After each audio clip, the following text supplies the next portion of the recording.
At syempre, oras na nga! H2H! In effect, hanggang alauna ng hapon, kasama Kuya Poy. At eto na, bibigay ko na sa inyo ang dami. Grabe, ang kapal nito. Kapopost lang namin halos kanina. Tama? Kanina lang namin pinost. Ang dami masasabi. Hindi ko lang sure kung itong mga ito ay mga biyenan ba o sila mismo yung mga manugang. Relate na relate. Nakakatuwa naman. Pero this is, hindi naman po para siraan natin yung mga manugang natin o siraan natin yung mga biyenan natin. Hindi ho ganun. Napag-uusapan lang. Kaya ulitin natin ang ating Love Question of the Day. Love Question of the Day sa buhay mag-asawa. Hanggang saan lang ba dapat na makialam ang mga biyenan? Hanggang saan lang ba kailan dapat ding ipagpilitan ng mga biyenan ang kanilang mga opinyon? Diba? O kahit pa nga katotohanan na kanilang alam. Yan sa buhay mag-asawa. Ito na mga komento nila Arvin Sareno. Sabi niya, pwede lang makialam ang biyenan kung sinasaktan na ang anak at apo nila ng manugang nila na hindi na makatwiran at magbigay ng payo Liban dun, wala na. Yun kung nakabukod yung anak at manugang nila. Yan. At kung hindi nakabukod, marami rin mga hindi nakabukod ng tahanan sa kanilang biyenan, medyo you expect. Because there cannot be two kings or two queens sa loob ng iisang tahanan. Yan nga po ang inyong tatandaan. Kahit sabihin, lalo na kung nakikisilong kayo sa mga biyenan ninyo. Tapos sabihin nyo, nakikialam naman si yung nanay mo, nakikialam yung tatay mo. Teka lang, mas maigi, bumukod kayo kung ganyan. Yan yung mabilis na dyan, nakasagutan sa mga ganyan. Sabi ni Sean L. Horton, sabi, wag makialam. Yan ang dapat kahit sino. Kahit nga mga kapatid hindi dapat nakikialam. Ayan. Sabi ni Ann Bautista, dapat ang mga biyenan ay supportive sa anak at sa manugang. Hindi dapat sulsul sa anak para magalit sa asawa. Kausapin pareho kung nagkakaproblema ba sila sa buhay mag-asawa nila. Kapag mukhang pera naman ng biyenan, asahan mo magkakaroon ng usap hanggang sa maging away na ng malala. Anong kinalaman doon kung mukhang pera? Okay. Kung may usapang pera pa, nagpapalala pa. Okay. Yan, sabi ni Lynn, A.E. Lynn, hanggat nabubuhay ang biyenan, makikialam at makikialam ang mga yan. Just saying. Sabi naman ni Mirna Custodio, depende. Depende po yan sa both parties. Pero alam nyo kasi kapag depende ang sagot, parang ayokong basahin you take sides. Maging direkta tayo. Siyempre kapag depende, baka yan na yung komento ko Sabi ni Christina Mangampo, para sa akin, kumuha ng advice sa mga biyenan kasi para lang naman sa ikabubuti ng mga anak at apo ang mahalaga. Nandyan sila kapag kakailangan natin. Kung sa tingin naman natin ay pinapakialaman tayo, irespeto pa rin natin sila kahit ganun sila sa mga manugang nila. Huwag pa rin nating gawing kaaway ang ating mga biyenan. Gawin natin silang inspirasyon. Ayan. Pero alam mo kapag talaga pakialamero na, yung pinangungunahan, nangunguna na sa mga desisyon ninyong mag-asawa, para mahirap na rin yung mahirap na gawin pa natin silang inspirasyon. Inspirasyon siguro ng mga taong hindi dapat tularan. Pwede, hindi ko gagayahin to kapag ako na ang nasa posisyon niya bilang biyenan na rin. Hindi ko gagayahin. Pwede yung ganoon. Diba? Sabi naman ni Shoni Escabanyas, yan na naman, may depende na naman. Ayun, sabi niya naman pala, kapag pakialamera, kahit sa pag-aaway ng mag-asawa at bawat kilos ng manugang, hindi maganda yan. Pero kung nagpapayo naman at nagbibigay ng suggestions lang sa ikabubuti ng pagsasama, kahit habang buhay, makialam pa sila. Ayan, so hindi pakikialam yun. Kapag ganun kapag hindi nanghihimasok doon sa sa lugar o sa posisyon na hindi sila dapat nandun, hindi ho pakikialam yun. Iba ang tawag doon. Nagpapayo, gumagabay. Ayan, there is a difference between gumagabay at nakikialam o yung nangihimasok na. Ayan, pero sa ngayon, dahil marami nga po ang tumawag sa atin, unahin na natin si Ate Lotlot ng Marikina. Ate Lotlot, ano bang say mo sa ating love question of the day ngayon? Hanggang saan lang ba dapat na makialam ang mga biyanan? Ate Lotlot? Yes. Hi, Kuya Paul. Hello, Ang ate. gwapo talaga. Nako, pagpasensya mo na, ito lang nakayanan ngayon. Ayo, alam ko yan. Oo. Alam ko yan kasi galing ka talaga sa lahi ng magaganda Ay, at talaga. gwapo. Huwag mo nang ipagsabi at baka may humingi pa ng lahi. Kailangan nilang malaman nyo, Kuya Paul. Ay, nako. Sumagot ka na lang sa LQ of the day natin. Ikaw talaga. Ay, Ate ako, Lotlot. yung karanasan ko, ibinalik ko. Ibinalik. Oo, binalik ko yung asawa ko sa nanay niya. Oh? Ibinalik. Pasaway eh. Bakit? Gano'n na ba yung gano'n na yung pakikialam nung biyenan mo noon? Sino So, bang hindi pakialam naman- meron? Yung lalaki, Hindi. babae? Yung biyanan kong babae. Yun na Okay. lang naman kasi ang natitira. Wala Oo. na siyang tatay. Okay. So, hindi naman siya nakikialam. Kinukonsinti nila. Ano, yung pagka oras ng trabaho, o basta maligaw sa kanila. Inahayaan nilang uminom ng uminom. Ganon. Kumbaga, kinakausap mo yung asawa mo, pinapaalalahanan mo, pero sa kanila, hayaan mo lang, hayaan na lang Kasi siya. nagkasakit na nga siya dahil dun sa pag-iinom. So, ako naman, siyempre, yung responsibilidad ko na siya. Oo, bilang asawa. Bilang asawa. So, yung gastos noon, nung na-hospital siya, wala akong kinatok sa kanila para manghingi. Yun. Sabi ko lang sa kanila, sana wag nang maulit. Oo. Sinasabi sa kanila, tulungan nila ako kung paano baguhin yung taong yan. Oo, pero wala, wala sinasalag yung yung mga paalaala mo at hayaan mo lang siya. Sila pa yung nag-aabot, hinahayaan, imbis na sabihin na, umuwi ka na at ikaw inakainom na. Yung mga ganun ba? Simple lang naman, di ba? Simple, pero kapag sa katagalan, talaga medyo nakakapagod na rin, nakakapikon na rin. At pakikialam din yan, ha? Yun. Oo, kasi sinusuportahan yung bisyo niya eh. Yun. Imbis na gamot pala, imbis na nagpapahinga na lang muna, binibigyan pa ng pambiling alak? Ewan ko sa kanila, basta silang silang gumagastos. Ayun lang. Oo. Basta pagka uwi sa akin, hindi na ako kilala. Ayun lang. Pero kasi tandaan nyo to sa mga kapatid natin nakikinig. Oo nga, hindi nagagastusan. Kita nyo, si Ate Lotlot, hindi ako nagagastusan. Pero nagbibisyo yung asawa ko. May sakit na siya at bawal na sa kanya yung nagiinom. 'Di ba? Kailangan nagpapahinga at malusog na yung mga kinakain. Kasi in the long run, sino bang sino bang sasambot? Sino bang sasalo? 'Di ba si Lotlot din yung asawa?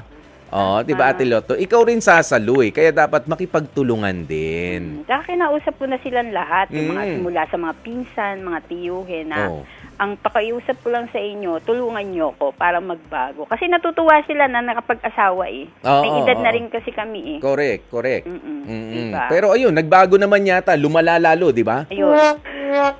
Ngayon, humihingi pa ng second chance. Alam mo naman tayo, hindi na tayo nagbibigay. Wala diba? na. Kaya sinabi ko, magbago ka na lang, hindi para sa akin, para sa sarili mo. Ayun, yun lang. Diba? Goodbye. Yun ang turo ng tatay ko sa akin Anak, maging mapagmahal tayo, pero wag tayo maging martir. Ayan. Okay. Diba? Sige, maraming salamat, Ate Okay, Lotlot, sa iyong salamat din. opinion. At syempre, nakapag-share ka na ba? Alam ko, lagi ka nag-share. Baka nakalimutan mo lang ngayong araw na to, katulad ng ibang mga nakikinig sa atin. Baka hindi pa na-share yung live stream natin, ha? Nasa pangalan Ha? Ang fan. Sa buong angkan, itinatag pa? Pwede yun, yung ginagawa ni Ate Lotlot. Diba? Itatag mo yung buong angkan ninyo na, makinig na kayo dito sa Heart to Heart. Thank you, Ate Lotlot. We love you mula sa H2H team. Yan. Ito. Kausapin naman natin, isunod na agad natin si Sugar ng Pampanga. Sugar. Hello, Kuya Poy. Magandang hapon. Ay, magandang hapon din sa'yo. Ba, nagpakita ka ngayon, ha? Anong problema?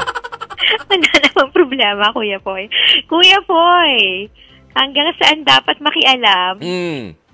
Palagay ko, hindi dapat makialam. Pwedeng mamagitan, pero hindi pwedeng makialam. Kailan daw po pwedeng mamagitan? Pag halimbawa nagkakaroon ng matinding problema katulad ng hiwalayan, yan, baka pwedeng kausapin ni biyenan si ganito or kausapin ng anak ng kung sino mang mami yung anak niya para wag masira ang kanilang pamilya, ganon. Sa pakikialam, hindi dapat makialam, liban na lang kung merong pananakit na nangyayari. Halimbawa, sasaktan ng isang isa. Siyempre naman, nakita mo nang may sinasaktan, palagay ko kahit sino aawat. Pero yung pakikialam kung paanong patatakbuhin ng maayos o pamamahalaan ng maayos ang kanilang pamilya, palagay ko ay mali naman yun. Yan. Oo. There are some na ang sweldo ng kanilang anak kinukuha pa. Teka muna, hati tayo. O kaya ako ang una, ako ang mami, ako ang ganito, ako ang... Sorry sa mga mami. Ikaw, Sugar, wala ka pang wala ka pang biyanan? Wala. Natatansya-tansya mo na ba? Ikaw ba, syempre nakikipag-usap ka na. Meron ka ng jowa, tama? Meron. Nakakausap mo na yung, future in-laws mo kung sakali. Naman. Natatansya mo ba? Hindi naman nila, pipitasan yung sahod na ibibigay niya. Hindi naman, ha? Okay naman. Hindi naman. Tingin ko naman na hindi naman. At saka, ako naman kasi, itinuturing ko siya, halimbawa yung mommy nung boyfriend ko, itinuturing ko siyang mommy ko na rin. Kasi kung wala siya, wala yung boyfriend ko. And hindi naman kasi ako mapagpatol na tao. So, kung ano man yung gagawin niya, total may edad naman, pinababaya ko na lang. Huwag lang talagang mananakit. At ko naman hindi naman nahanto doon. Sa mga biyanan po, Kuya Poy, dahan-dahan lang na pakikialam. Oo, dahan-dahan.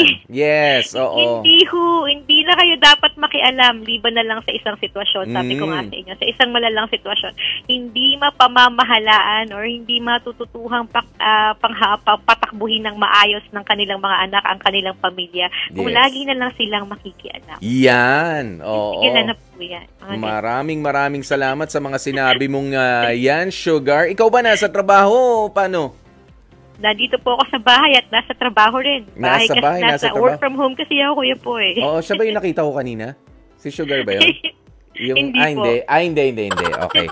Sige. Ayan. Salamat, pero Sugar, maraming salamat sa iyong pagtawag. Salamat. Oo, sana nakinig nga yung mga biyanan. At isa pa, sa mga pinag-aawayan madalas, hindi lang naman yung mga hindi lang naman yung pagsasama ng mag-asawa. Minsan, nandyan, papasok sa eksena ang mga apo. Yan. Dahil nga ang biyanan ay may mga biyanan na ang tingin sa sarili nila ay dahil napalaki ko naman ng maayos sa mga anak ko, yung mga apo ko kapag alam niyo yung napaka-minute detail na hindi nagawa nung manugang na babae, lalo na. Ako naaawa doon sa, ganito dapat, tapos sermonan na. Oo, yung parang araw-araw na lang, linggo sa inyo, may sermon ng pari. Oo, yung ganyan. Naku, wag naman husanan dumating sa ganung punto. Yan para sa mga asawa, o mapalalaki man, mapababae. Kapag ka medyo, syempre, may karay-karay ka, first time mo magka-baby, tapos kung ituring ka, tila engot-engot, natural. First time may mga biyanan kasi na hindi ganito. Ano ba yan? Bigla nagiging dragon. Galit na galit. Medyo relax lang. Sabi niyo, Nay, teka lang naman. Tay, easy. Ang puso nyo. Yan, yung ganyan. Anak ko yan. Tulungan nyo lang kami. Huwag nyo kaming basta pakialaman. Ayan, pero ito, napakarami pa pong mga nagko-komento. Ayan, ayan, natuwa si Ninang Jean Sheila dun sa sinabi ni Sugar na hindi naman daw siya mapagpatol. Ang sabi ni Ninang Jean Sheila, sana all hindi mapagpatol. So, alam na natin. Ninang Gina, pumapatol.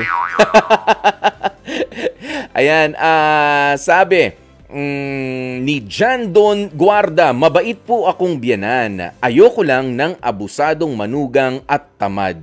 And that's true. Oo naman, isa po 'yan sa mga isa 'yan sa mga pinaka-inaayawan ng mga biyenan. Ako may nakakausap ko yung mga medyo matatanda na sa simbahan namin, sa mga kapitbahay namin, family, friends. Ay minsan nagsasabi sila sa akin ng ng hinanakit doon sa kanilang manugang, tapos malalaman-laman mo yung pala ay tamad o kaya naman ay batugan, hindi man lang makatulong sa nakikisilong pa sa kanila. Yung mga ganun, talaga magagalit. Sabi ko, kahit ako nga ho pala ang biyenan ng taong ganyan, teka, medyo talagang mapupurga ka sa mga kase-sermon ko. Ayan. Pero ito naman ho ay napag-uusapan lang, 'di ba? Maraming salamat po sa inyong napakarami at iba't ibang mga sagot. Opo, maraming salamat, na appreciate po namin 'yan, mga kapatid. Sa buhay mag-asawa, hanggang saan lang ba dapat na makialam ang mga biyenan? Ang sasagot ng inyong lingkod, Kuya Popoy, never. Okay, hindi dapat basta-basta nakikialam ang mga biyenan unless hihingi ng tulong ang kanilang anak mismo or hihingi ng tulong ang kanilang manugang mismo sa kanila. Pero hindi dapat makialam basta-basta. 'Di ba? Dapat ang mga biyenan po ay, makinig kayo sa mga biyenan diyan, huwag tayong masyadong agresibo. Hindi porke anak natin yung naargabyado ay kaaway na natin yung manugang natin. 'Di ba? Mas maganda na pagharapin nyo silang dalawa, mamagitan kayo. Ayan, mamamagitan po kayo, hindi makikialam. Tulungan sila kung papaanong maayos ang malaki o malaking gusot na kanilang ginawa. After all, mga anak nyo yan parehas eh. 'Di ba? Anak nyo na rin sila. Inari bilang anak nyo na rin ang mga manugang ninyo. Okay? Kahit pa sorry, parang mga anak din sa mga anak nyo. Kung hindi lang isang anak ninyo, meron ho talagang, kahit ang bait nyong mag-asawa, meron ho talagang anak na lumalabas na medyo iba linya. 'Di ba? Meron ganun medyo masama ugali yung ganyan. Pero itatakwil mo ba siya agad-agad dahil sa ganun siya? Of course not. Oo, kailangan ay tulungan natin sila mag-improve sa kanilang mga desisyon na gagawin sa buhay, 'di ba? At kung sakasakali nga ho na meron tayong mga nakikitang mali, pwede naman nating ibulong, hindi naman natin kailangang isermon sa kanila. Ayan, at syempre, 'di ba, yung respeto na ine-expect natin na ibibigay sa atin bilang mga biyenan ng ating mga manugang, sana yun din, yung same respect na ibigay natin sa kanila. Kahit pa nga sabihin nyo ay dumaan na ako dyan, naging tatay na ako, naging nanay na rin ako, naging alam ko na yan, naging mag-asawa kami, dami ng problema, ganito ang gagawin nyo. No. 'Di ba? Alamin nyo sila papaano ba mareresolba ang mga problema. Mamagitan, pero wag basta't makikialam. Dear Kuya Poy,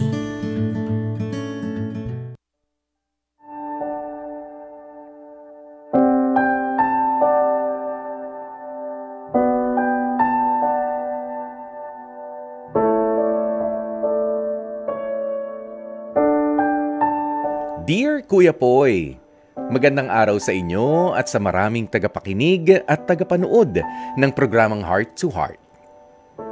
Tawagin nyo na lamang ako sa pangalang Casey, 32 years old, isa akong single mom sa nag-iisa ko ring anak at kasalukuyang nagtatrabaho bilang isang factory worker dito sa Taiwan. Kuya Poy, 12 taon na akong hiwalay sa dati kong live-in partner. At sa tagal din na yun ay hindi ko na sinubukan pang magmahal muli. Pakiramdam ko ang matinding traumang inabot ko mula sa dati kong karelasyon ang naging mitya ng nararanasan kong takot na umibig pang muli. Siguro hugot ko na rin ito. Ang mahirap magtiwala lalo na't dati na rin akong biktima ng panloloko. Pero sa isang iglap, nabago ito matapos kong makilala si Mike. 35 years old at kagaya ko ay isa rin siyang overseas Filipino worker dito sa Taiwan. Nakilala ko itong si Mike sa isang common friend at sa bilis ng pagkakataon ay mabilis ding napalagay ang loob ko sa kanya. Naging tapat ako sa relasyon namin ni Mike, Kuya Poy, at kasabay noon ay pinanghawakan ko rin ang pagtanggap niya sa akin sa kabila ng aking pagiging single parent. At para nga ipakita ang pagiging tapat ni Mike sa akin, nang nagbakasyon naman siya sa Pilipinas ay nagawa niyang dumaan sa aming lugar para ipakilala ang kanyang sarili sa akin namang mga magulang.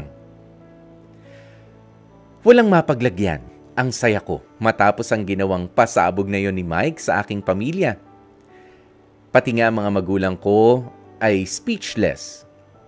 Pakiramdam ko si Mike na nga ang matagal ko nang hinahanap na lalaki na nakalaan para sa akin. Tumagal ang masayang relasyon namin ni Mike ng 6 na buwan at makalipas soon ay unti-unti ko nang napansin ang ilang pagbabago sa pakikitungo niya sa akin. Kuya Poy, sa isang iglap, bigla na lang nagbago si Mike sa akin at pakiramdam ko sa tuwing humihingi ako ng oras sa kanya ay para rin akong isang pulubi na namamalimos. Para humupa ang matinding alinlangan sa aming relasyon, ay bumiyahe ako ng higit 5 oras patungo sa lugar kung saan siya tumutuloy. Nagawa naming mag-usap at bigyang linaw ang aming relasyon.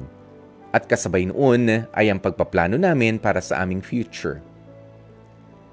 Pero nang makabalik sa dorm, muli kong tinanong si Mike kung totoo nga ba ang lahat ng sinabi niya sa akin ilang oras lang ang nakalipas nang magpunta ako sa kanyang tinutuluyan. Kuya Poy, mali siguro ang ginawa kong hakbang nang muli kong tanungin ang estado ng relasyon namin ni Mike. Dito kasi ay bigla na lang nag-iba ang timpla ng pakikitungo niya sa akin. At ayon nga kay Mike, ay hindi na raw ito sigurado sa nararamdaman niya para sa aming dalawa. Kuya Poy, para akong binuhusan ng malamig na tubig sa nalaman kong yun. Kung alam ko lang sana yun, siguro, hindi na lang sana ako nag-aksaya pa ng higit 5 oras na biyahe patungo sa kanyang dorm. Sa halip, ay tinawagan ko na lang sana siya. Sa huli, dehado pa rin ako after 12 years na pagiging single mom matapos akong bitawan ng isang kagaya ni Mike. Dahil sa nangyari, hindi ko na alam kung susugal pa ba ako sa tagal ng ginawa kong paghihintay para sa anak kong deserve naman na makahanap ng pagmamahal ng totoong ama na pupuno sa pagkukulang ng totoo niyang tatay. Kuya Poy, palagay ko siguro wala talaga akong swerte pagdating sa ganyan. Kaya ang ending ay naiiwan pa rin ako sa ere. Sa kabila nito, nagpapasalamat pa rin naman ako dahil nabigyan ako ng pagkakataong maibahagi ang aking kwento sa inyong napakagandang programang Heart to Heart. Lubos na gumagalang, Casey. H2H Confessions.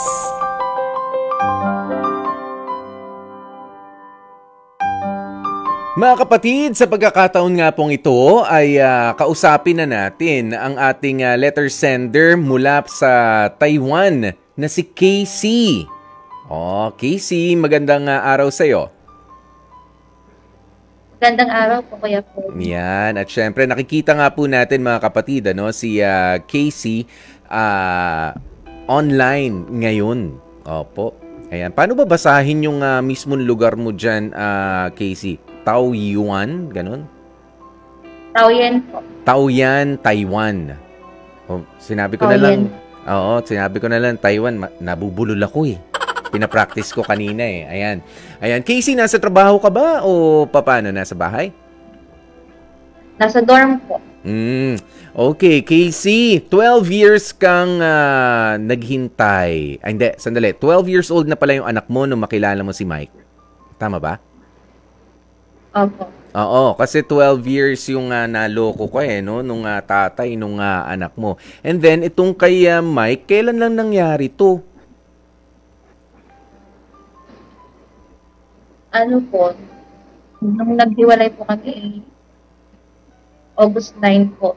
Yung, This year? ito lang din po. Oo, pero ano yung ano yung mas malinaw na dahilan niya? Bakit daw hindi na siya pwede makapagpatuloy? From the start naman kasi alam niya na single parent ka. Hiwalay ka naman talaga doon sa tatay nung anak mo. Tapos yun nga, no, natuwa na kami.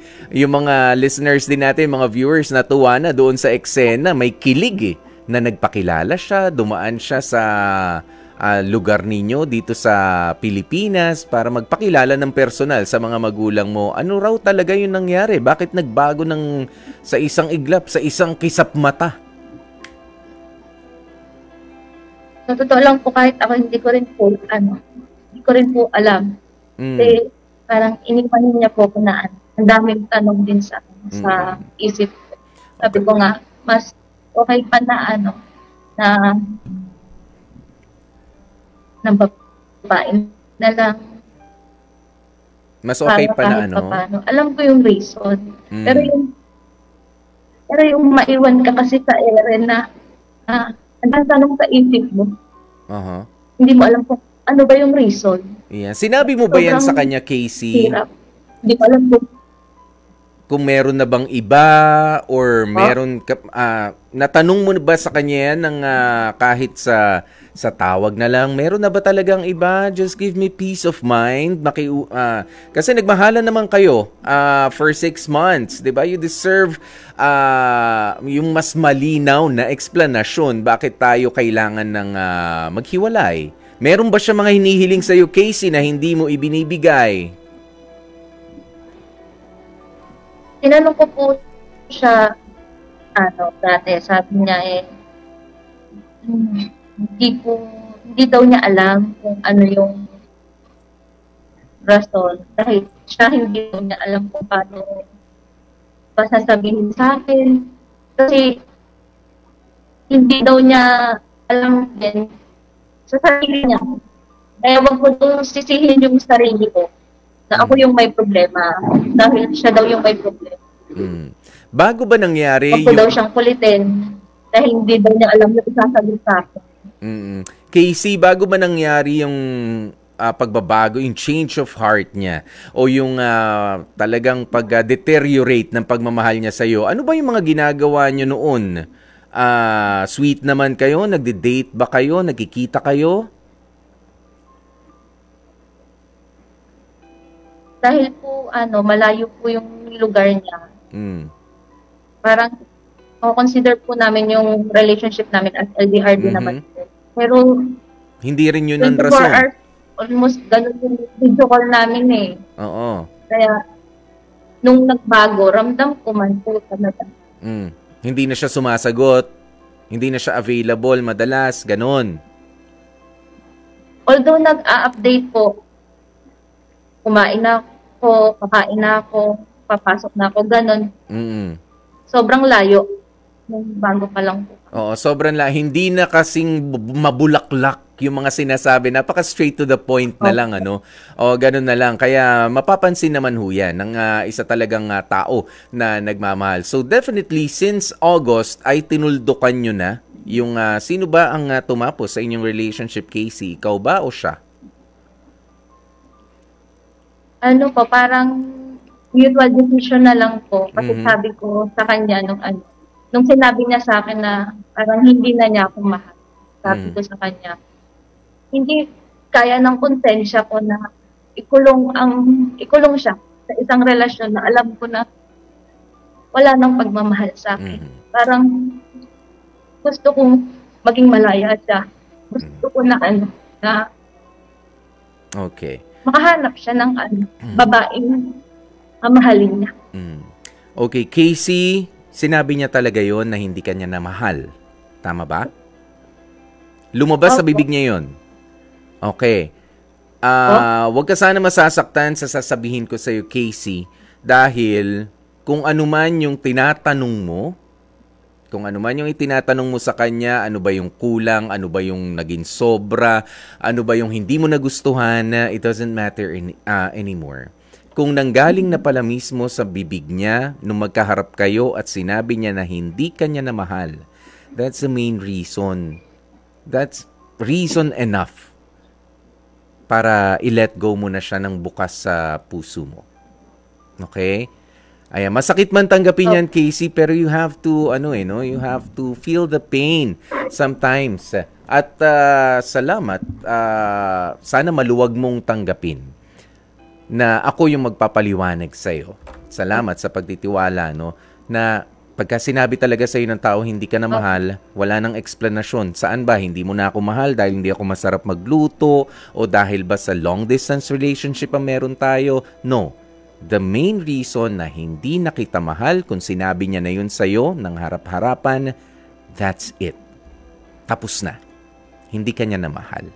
Ayun. Kaya do not burden yourself anymore na ano ba yung hindi ko nagawa, ano ba yung pagkukulang ko, kasi sabi mo kanina, dami pa mga question sa utak mo. No. You just have to convince yourself that he doesn't love you anymore. But hindi ibig sabihin na hindi ka na mahal ng taong ito ay hindi ka kamahal-mahal. Okay? Don't you ever think that way. Please, Casey. Ayan, pwede kasing yung pagmamahal na pwede mong ibigay sa kanya at ay hindi niya matatapatan. Yon ang gusto kong sabihin. Yung hindi niya matatapatan kasi masyadong malaki yung pagmamahal na iniready mo para sa kanya. Hindi niya kakayanin yun. Kaya wag mong isipin na ikaw yung nagkulang. Sobra-sobra ka. Masyadong, kumbaga, isang timba ka na hindi naman mapupuno ng isang tabong tubig lang. 'Di ba? Yun lang yung kaya niya eh. Hanggang dun lang siya. Hindi ko sinasabing masamang tao siya. Hindi natin sinasabi masamang tao siya. Minahal mo siya. Hindi mo siya kailangan sumbatan sa ganun. Pero hanggang dun lang yung love story ninyong dalawa. Okay? Yan. So, ito, kung bibigyan kita ng pagkakataon, Casey, and hopefully, sana maproseso mo na i-let go na fully and to, i-let go na rin yung mga questions sa utak mo regarding this. Casey, bigyan kita ng pagkakataon na makapag-message kahit papaano kay Mike. And you have to let go of everything na may kinalaman kay Mike. Go ahead.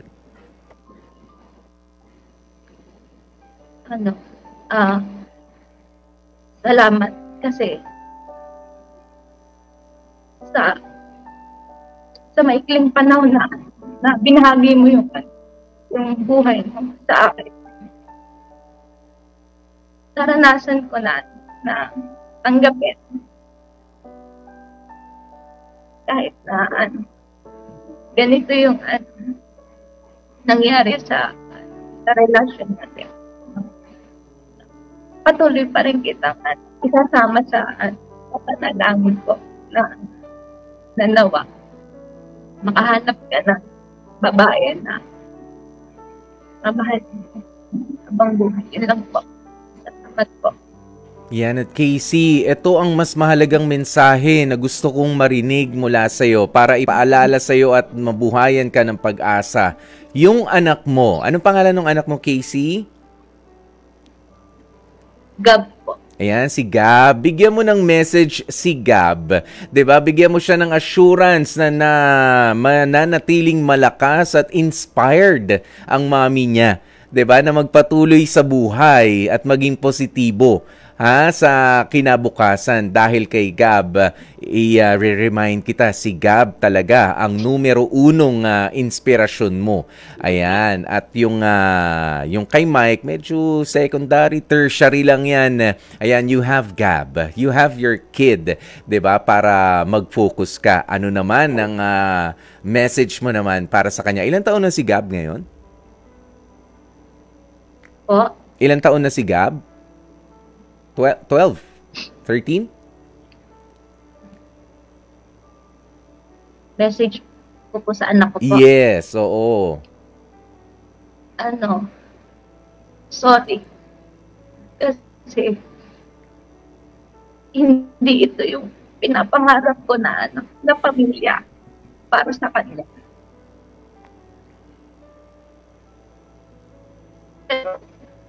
gagawin ko lahat para maging masaya yung buhay niya, para mabibig ko yung pangangailangan niya, para mabigyan siya ng magandang kinabukasan. Mahal na mahal ko siya. Yung anak ko po. Yes. Yan, maraming salamat sa iyo, Casey, no? At naku, ito papaalala ko lang rin sa iyo. Alam niyo kasi si Casey parang nalilito siya sa mga nangyayari rin sa buhay niya, no? Syempre, pero alam mo, Casey, no, ito hindi assurance na kapag ka merong nanay, merong tatay at merong anak, masayang pamilya, buo, hindi. Kahit po ito ay bilang pagkilala sa mga single parents din na nagtataguyod ng kani-kanilang mga anak.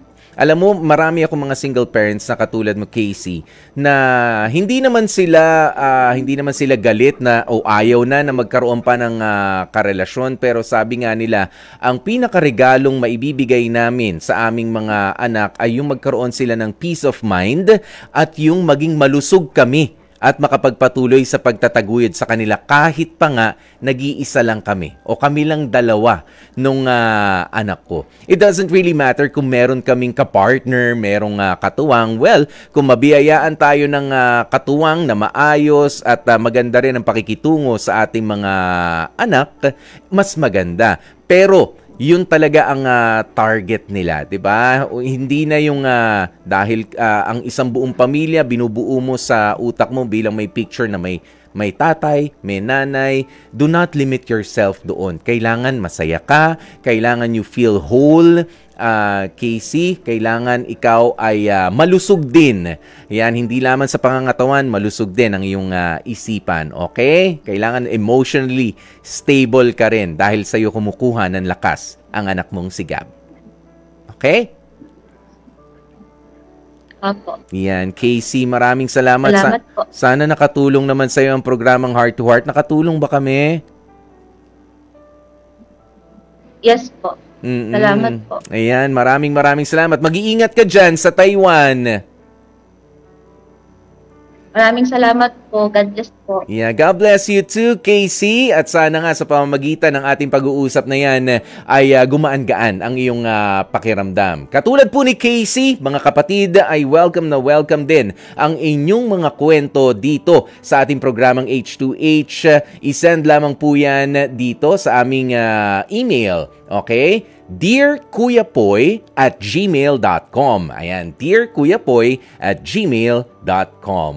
Maraming salamat po sa lahat ng mga tumutok sa atin on air and online sa ating programa. At dyan na nga po nagtatapos ang ating Heart to Heart for today, Monday. Nakasama niyo po ang inyong lingkod. Ako po, si Kuya Poy, ang inyong nag-iisang Guwapopoy. Manatiling nakatutok dito sa 92.3 Radyo 5 True FM.